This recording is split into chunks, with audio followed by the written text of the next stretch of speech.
Hello there, Libra. Welcome to a tarot card reading that I'm doing for you about your love life for the month of May.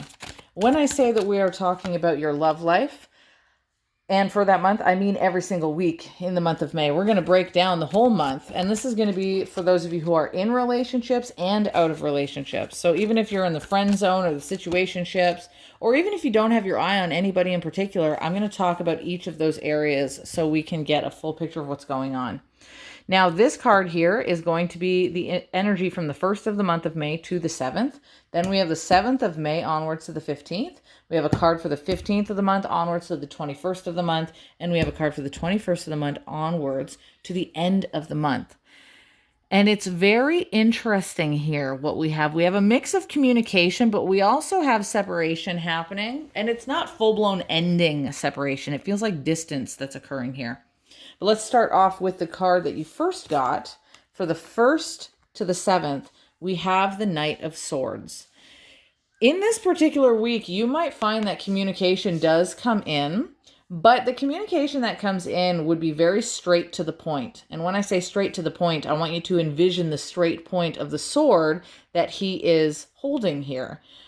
The functional symbolism of a sword is that it cuts through the bullshit, right? It cuts through a situation. It pierces to the heart of the truth of something. So very truthful and straightforward conversations can happen at this time. For a select few of you, that could include tense conversations that have to do with battles, because technically the Knight of Swords, over 100 years ago, according to Arthur Edward Waite, he is a battle knight. That's why he's charging into battle. But uniquely, Arthur Edward Waite also does mention that the Knight of Swords is the one who has a true and unsullied heart. So what he communicates is real to him. It's very true to him. So if you have a partner or a friend or your situationship or your ex come to communicate with you, they are trying to genuinely tell the truth about the situation from their point of view. They're ultimately spilling their guts on that one. Now, whatever conversations happen at that first quarter of the month of May, there's dynamics where it could be between another person. But for those of you who don't have your eye on anyone in particular, you could have somebody who comes in to speak with you somewhere, maybe around the end of April into that first week of the month of May, and that person might spill their guts a little bit.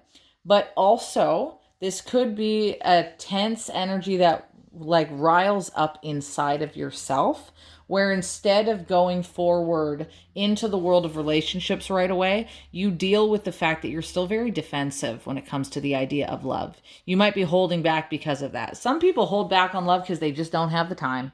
They got too much going on. They're dealing with their work, they're dealing with their kids, they're trying to organize their car, their appointments. But in the Knight of Swords, it's more of a defensive position. So it's this idea of not necessarily trusting the journey of going into the realms of love. You then have, after the 7th of the month, onwards to the 15th, this is a really unique one, the Three of Pentacles, typically referring to people who have come together. And by the way, this deck is based off of the Rider-Waite-Smith deck, but it's called the Dark Fantasy Tarot deck.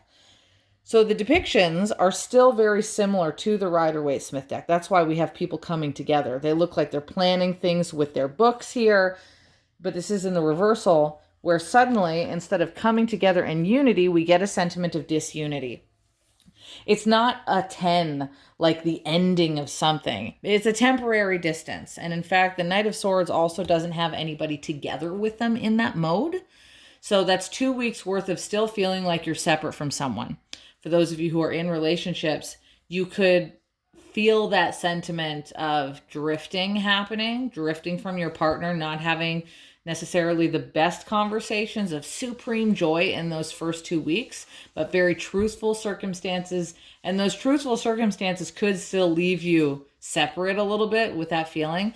And of course, those of you who are already separate from a person or broken up or in the friend zone or in the situationship, those first 2 weeks don't look like coming togetherness. And for those of you who are not interested in anybody yet, if you're thinking about going into the world of dating, then you still have that separate energy coming up. You're still very apprehensive when it comes to the second quarter of the month of May.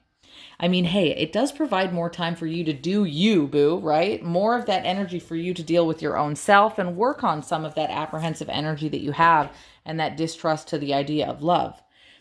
Now, I'm going to also note that one of the annoying but sometimes humorous avenues of the Three of Pentacles in the reversal is pettiness. It is the card of pettiness, according to Arthur Edward Waite, the man himself. So conversations that you have in the second quarter here after the 7th, just watch out that they're not petty, that they're not about topics. They could be, or someone talking to you and they get a little petty. That kind of communication can happen at this point.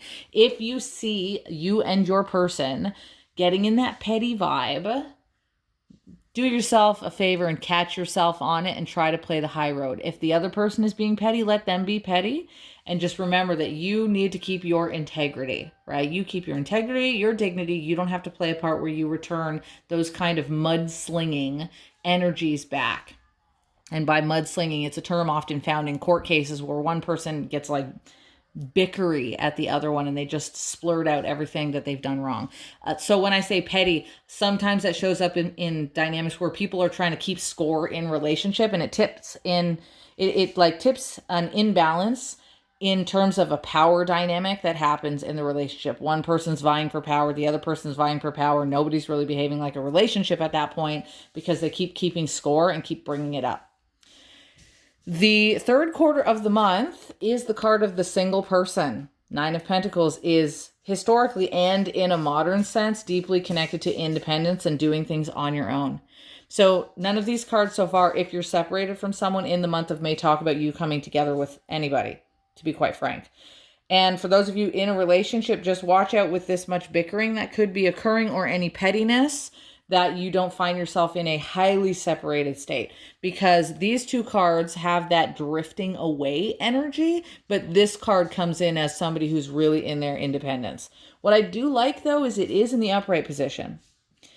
In the reversal, it can be codependence. So in the upright position, since it's a lot about independence, it can be connected to interdependence, accepting that you and your person, you are two separate humans.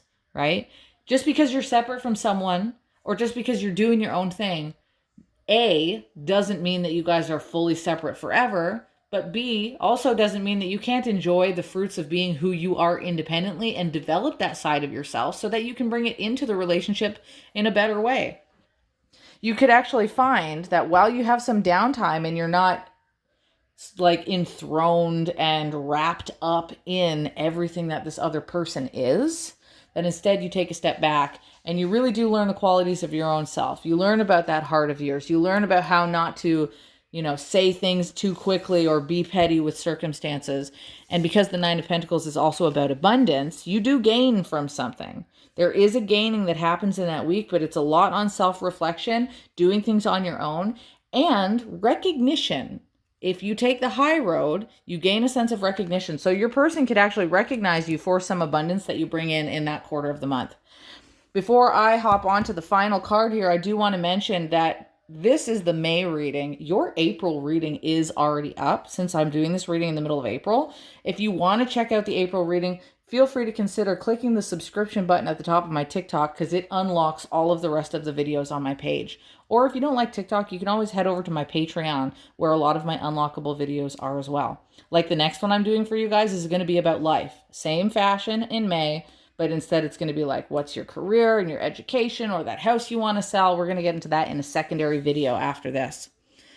Back to what I was saying though, after the 21st of the month, after you have that moment to really self-reflect, I do think that you put yourself back into more of a sorrow-filled dynamic because the Five of Cups in the upright is very much about loss, but self-reflecting because of losses that have already occurred.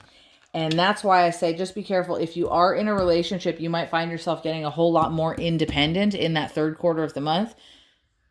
Essentially because why would you be thinking about loss unless there was a loss that happened? And it could very well be that a loss occurred in the previous week or at some point even in the week before with this petty kind of conversation. Whatever it is that happened as some format of a loss, you are reflecting on it. You're a little bit bummed about it. And I invite you to the idea of bringing a sense of your own gratitude and self-reflection while you move through that energy. That's everything, guys. I will talk to you later and see you in the next video. Ciao for now.